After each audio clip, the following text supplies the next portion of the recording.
Good afternoon. I'm Dan DeRose with 19 News, coming to you from our digital desk. We continue our look at education throughout the month of August. Obviously, kids headed back to school. Some are back, some may have to go back after the holiday weekend. But we want to talk about EdChoice, Educational Choice Program. It's run by the Ohio Department of Education.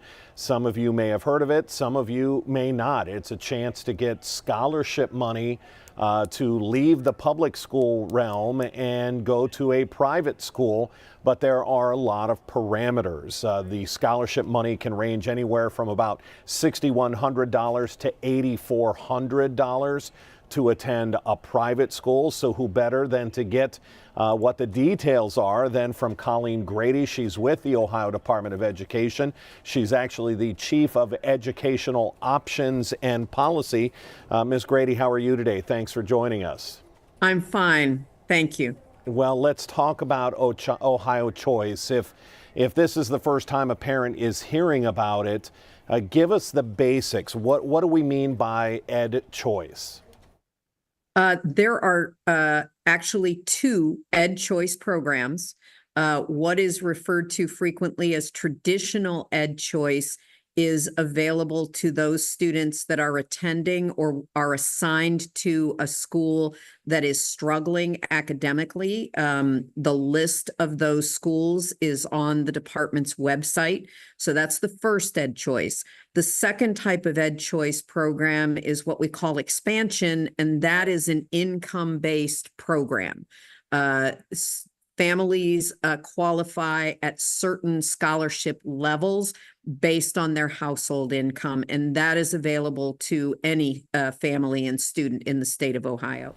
And we're not talking just people who meet one of the requirements for the Cleveland EdChoice talks about a 200% below poverty rate. I looked at some of those levels, a family of three making $51,000 a year. That's obviously a very low level. We're not just talking about people who meet those kinds of requirements. It can really go up from there. It just depends on how much money you're going to get. For the EdChoice expansion, yes. For the Cleveland program, as well as for both EdChoice programs, those families whose household income is below 200% of the federal poverty level cannot be charged additional tuition. The school accepts that tuition and doesn't charge anything additional. So that's the important piece tied to the 200%. But in general, there are no income levels that are related to the traditional EdChoice. And for the expansion, the income-based program, the maximum amount of your scholarship will range, as you mentioned, from $6,166 for elementary or $8,408 for high school, down to only 10% of that amount. So, Colleen, who should really be taking advantage of this? Is the answer everybody? If I want my child to go to a private school, or does it have to be that my child was assigned to go to this elementary school, it is underperforming, and so now I want them to go to private school? Or is this really anybody? I would say that educational choice is for anyone. And one of the important things to realize about it is that it's student specific. You may have a child that is in a district that doesn't appear to be struggling, but isn't working for your child. And the reverse can also be true. You can have your child enrolled in a district that maybe doesn't look as great on their report card, but what is happening for your child is exactly what they need. And so the idea is that educational choice is for everyone. This has been pretty controversial in other states, this idea of taking public funds, and maybe that's not the case here. This scholarship money that a person can earn, a family can earn to send them to private school, is this money that's going to be taken out of that district? Now my child's no longer going to school X, so they're deducted that money. How does that work? So no, there is no deduction. The funding formula that determines the amount of money that goes to a district is tied to the students that are enrolled, but there is no deduction from the district. The funds that are made available for families for scholarships are separate. But if my child doesn't go to that school, they're obviously not enrolled in that school and they won't get that child's money, correct?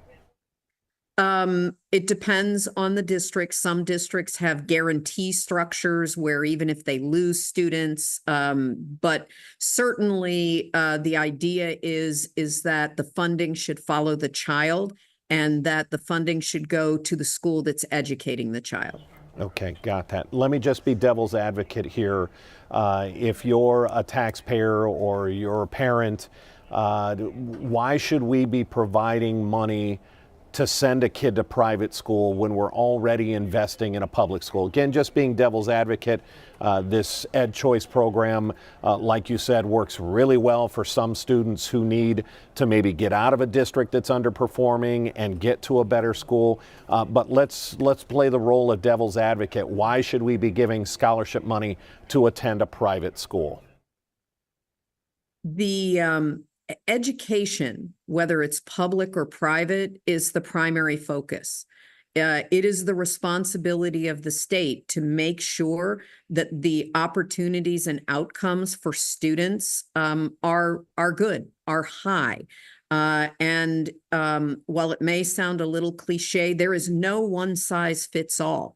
And so within a healthy education system, you will have a range of options as we do here in Ohio. There is, students can go to career centers, students can do district open enrollment where they live in one district and they go to another. There are public community schools, or as other states call them, charter schools. And so the scholarship programs that provide assistance for families to attend a private school is just one of those options as we're trying to provide different types of experiences and supports for different kinds of children. We're talking with Colleen Grady. She's with the Ohio Department of Education on EdChoice is the topic here.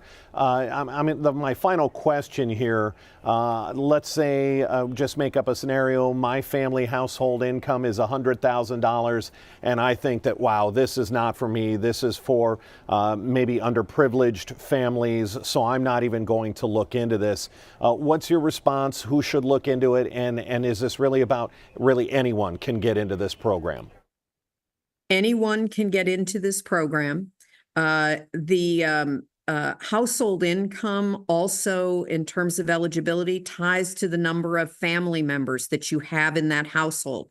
So while you may make $100,000, if you have 3 or 4 children, or you have a disabled parent that is living with you, all of that is going to affect the eligibility. So if anyone is interested, I would encourage them to check out the Department of Education and Workforce website. As you get on there, just search on EdChoice. If you are in the Cleveland Municipal School District, they have their own program. Traditional and expansion EdChoice, which is based on income for everyone. We also have 2 programs, the John Peterson and the Autism Scholarship, that are specific for students with special needs. So even within scholarship programs, we have different areas of focus based on student needs. That's great. And again, this is a program that may be new to a lot of families. If you go to cleveland19.com and look up this article, we've given you a link to the exact page that Colleen is talking about. Again, this is an option for parents. Colleen, maybe one last question. Is there a window? Are we closed for this school year that just started? We are not. We will be accepting applications for the current school year through next spring. So essentially almost through the entire year.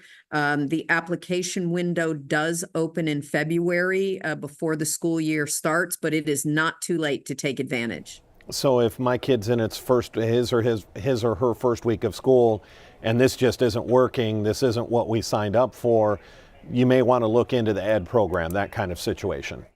Absolutely. The staff in the Office of Non-Public Options would be happy to help you sort through what options might work best for your child. Colleen Grady with the Ohio Department of Education. Certainly appreciate the time and the education on the topic of EdChoice. Thanks for joining us today. We appreciate it. Anytime. Thank you. All right, take care. That's going to wrap this up. Again, this is just continuing our series on a look at education as we send our kids back to school. We have 3.5 hours of news that's going to start in just a couple of minutes on Channel 19. We'll see you over there. I'm Dan DeRose with 19 News. Have a great day. 19